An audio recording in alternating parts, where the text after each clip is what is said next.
Amoebic മസ്തിഷ്ക ജ്വരത്തിന്റെ ലക്ഷണങ്ങളോടെ കോഴിക്കോട്ടെ സ്വകാര്യ ആശുപത്രിയിൽ ചികിത്സയിൽ കഴിയുന്ന കുട്ടിയുടെ നില തൃപ്തികരമെന്ന് ആശുപത്രി അധികൃതർ. പരിശോധനാ ഫലം ഇതുവരെ വന്നിട്ടില്ല. രോഗം സംശയിച്ച് മെഡിക്കൽ കോളേജ് ആശുപത്രിയിൽ ചികിത്സയിലുള്ള കുട്ടിക്ക് അമീബിക് മസ്തിഷ്ക ജ്വരമല്ലെന്ന് ഉറപ്പായെന്നും ആരോഗ്യവകുപ്പ് അധികൃതർ അറിയിച്ചിട്ടുണ്ട്. വിവരങ്ങളുമായി ദിസ്ന സുരേഷ് ചേരുന്നു. ദിസ്ന, എന്തായാലും ആശ്വാസ വാർത്തയാണ് കുട്ടികളെ സംബന്ധിച്ചും മറ്റുള്ളവരെ സംബന്ധിച്ചും. എന്താണ് ആരോഗ്യവകുപ്പ് ഇതുമായി ബന്ധപ്പെട്ട് നൽകുന്ന വിവരങ്ങൾ, വിശദീകരണം?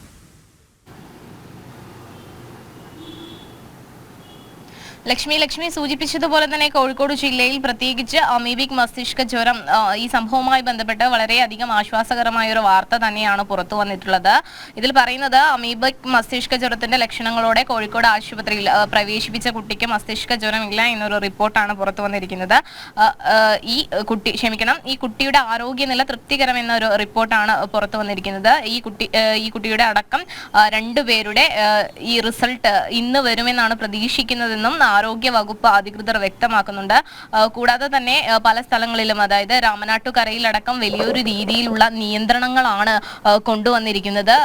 ഈ കുളത്തിൽ കുളിക്കുവാൻ പാടില്ലെന്നും കുളത്തിൽ കുളിക്കുന്ന ആളുകളെ നിരീക്ഷിക്കുവാൻ വേണ്ടി പ്രത്യേക സജ്ജീകരണങ്ങളൊക്കെ തന്നെയും നഗരസഭയുടെ ഉൾപ്പെടെയുള്ള ആളുകളുടെ ഭാഗത്ത് നിന്നും ഒരുക്കിയിരിക്കുന്ന ഒരു സംവിധാനമാണുള്ളത്. എന്തായാലും കുട്ടിയുടെ നില ഗുരുതരമല്ല എന്നൊരു വിവരം തന്നെയാണ് നമുക്ക് ഇപ്പോൾ അറിയാൻ സാധിച്ചിട്ടുള്ളത്. മാത്രമല്ല, ചികിത്സയിലുള്ള കുട്ടിക്ക് അമീബിക് മസ്തിഷ്ക ജ്വരം ഇല്ല എന്ന് ഉറപ്പായെന്നും ആരോഗ്യ വകുപ്പ് അധികൃതർ വ്യക്തമാക്കുന്നുണ്ട്. നമുക്കറിയാം, അമീബിക് മസ്തിഷ്ക ജ്വരം ബാധിച്ച് കോഴിക്കോട്ടെ ആശുപത്രിയിലടക്കം 2 മാസത്തിനിടെ രോഗബാധിതരായി മരിച്ചത് 3 പേരാണെന്ന് നമുക്ക് അറിയാൻ കഴിഞ്ഞിട്ടുണ്ട്. ഈ സംഭവവുമായി ബന്ധപ്പെട്ട് വലിയൊരു രീതിയിലുള്ള ജാഗ്രതാ നിർദ്ദേശം തന്നെയാണ് അധികൃതർ മുന്നോട്ട് വെച്ചിട്ടുള്ളത്. എന്തായാലും ഇന്നലെയാണ് മൃദുൽ എന്ന കുട്ടി മരിച്ചത്. എന്തായാലും അത് വലിയൊരു ദുഃഖകരമായ ഒരു വാർത്തയായിരുന്നു. എന്തായാലും വലിയൊരു രീതിയിലുള്ള സുരക്ഷാ സംവിധാനങ്ങൾ ഉറപ്പുവരുത്തണമെന്ന് ആരോഗ്യ വകുപ്പിന്റെ ഭാഗത്തു നിന്നും ജാഗ്രതാ നിർദ്ദേശമുണ്ട്. എന്തായാലും ഇപ്പോൾ ആശ്വാസകരമായ ഒരു വാർത്തയാണ് ലഭ്യമായിട്ടുള്ളത്. ഇനി ഫലം പുറത്തു വരാനുണ്ട്.